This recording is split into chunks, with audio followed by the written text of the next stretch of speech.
Daf Yomi, Daf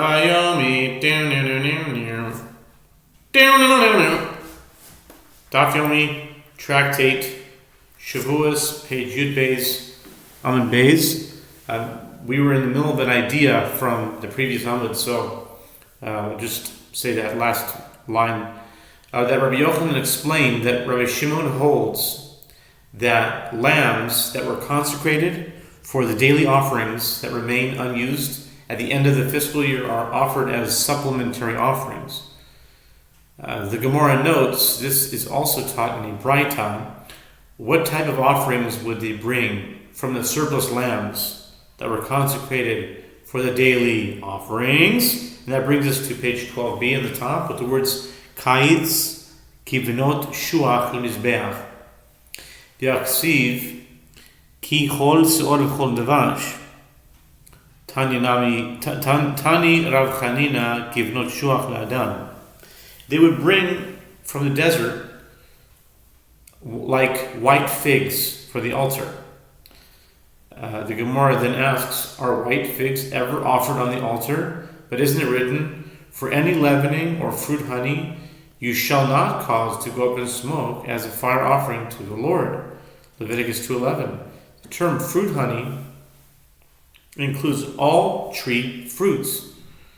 The Gemara answers Rav Chanina teaches the supplementary offerings are to the altar like white figs for a person.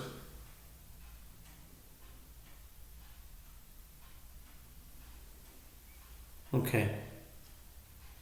Chadash of Nachum Baruch Chizda.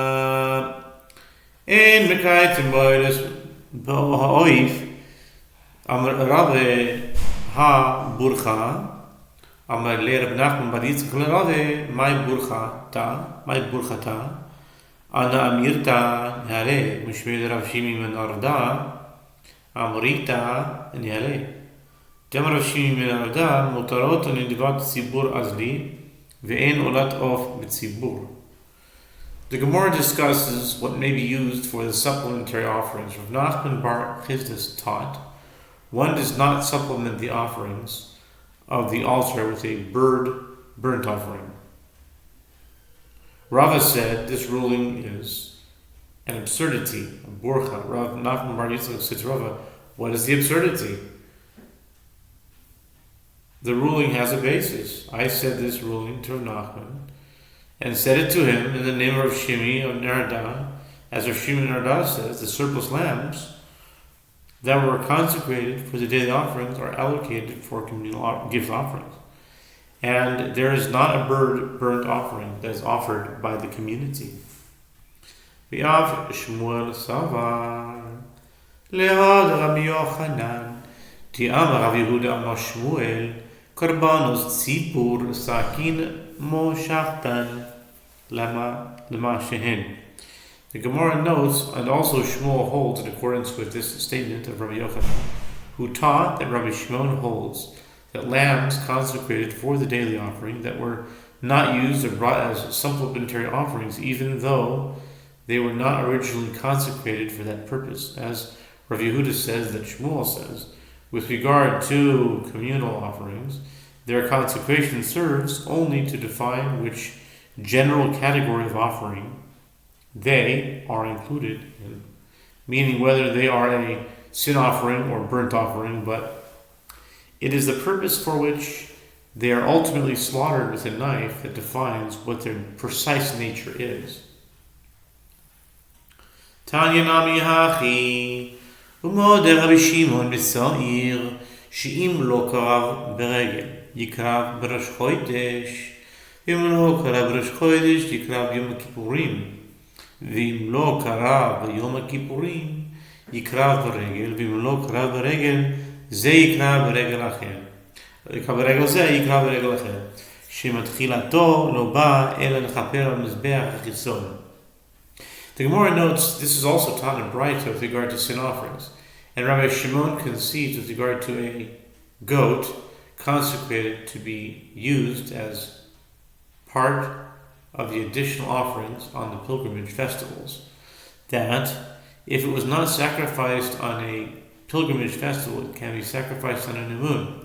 And if it was not sacrificed on a new moon, it can be sacrificed on Yom Kippur. And if it was not sacrificed on Yom Kippur, it can be sacrificed on a pilgrimage festival. And if it was not sacrificed on this pilgrimage festival, it can be sacrificed on another pilgrimage festival. This is because from the outset, by virtue of its consecration, it came only to atone by having its blood presented upon the external altar.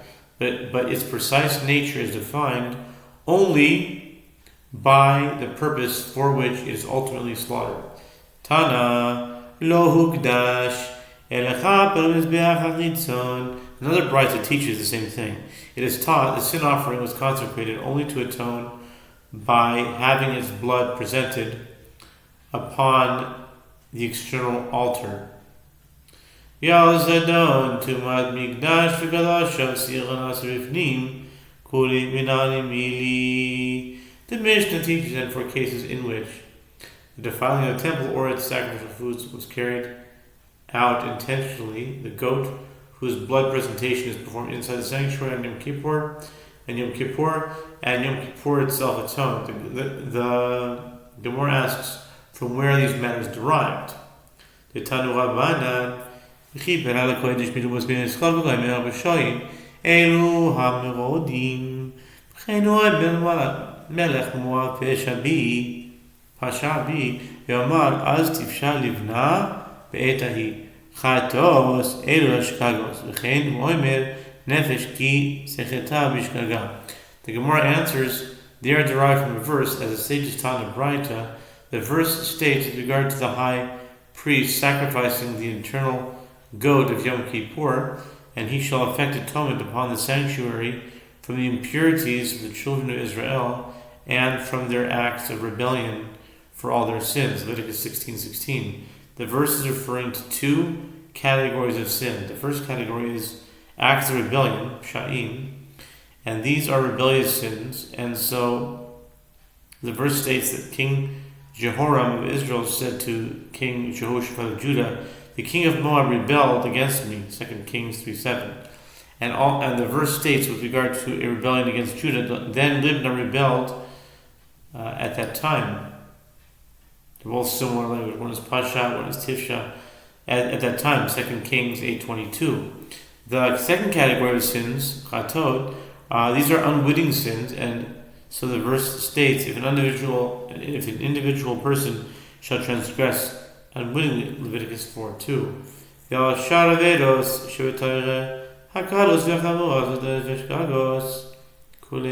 The Mishnah teaches for all other transgressions that are stated in the Torah, whether they are minor ones or the major ones,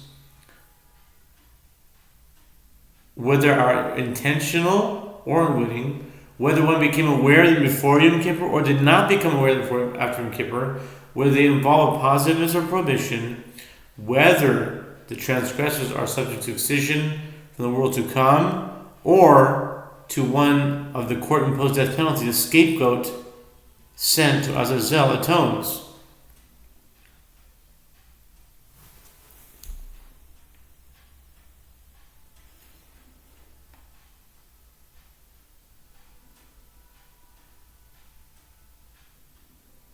Al Shar Avilo Shuvatoida. That's what was it, yeah.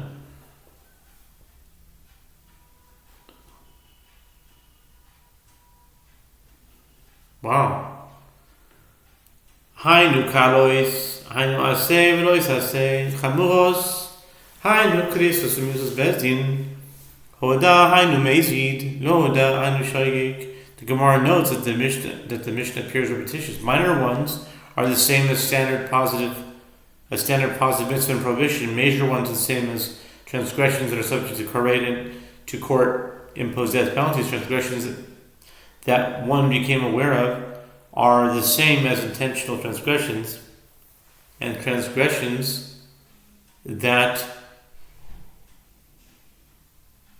one did not become aware of are the same as unwitting transgressions. Amar Rav Yehuda, Hachi Kamar. This is what it's saying. Rav Yehuda said, this is what it's saying. Al Sharvish Shuvatoida, Bein Kalas Mechavot, Bein Shasam Mishagig, Bein Shasam Mezid, Oisan Shasam Mishagig, Bein Noida, L'Zavkas Vegan. Bein loda lospekan be'elo hen kalos, aseh velos aseh, be'elo hen chonos, krisis and mesis bezdin.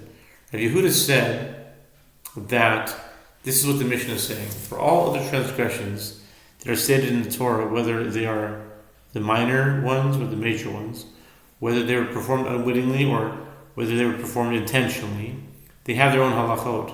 For those that were performed unwittingly, in cases where there was an uncertainty whether the act was forbidden at all, atonement is affected, whether the uncertainty with regard to the transgressions became known to him before Yom Kippur, or whether the uncertainty with regard to them did not become known to him until after Yom Kippur. And these are the minor ones the Mishnah was referring to, a standard positive mitzvah and prohibition, and these are the major ones it's referring to. These are the major ones it is referring to, transgressions that are subject to karet and court-imposed death penalties.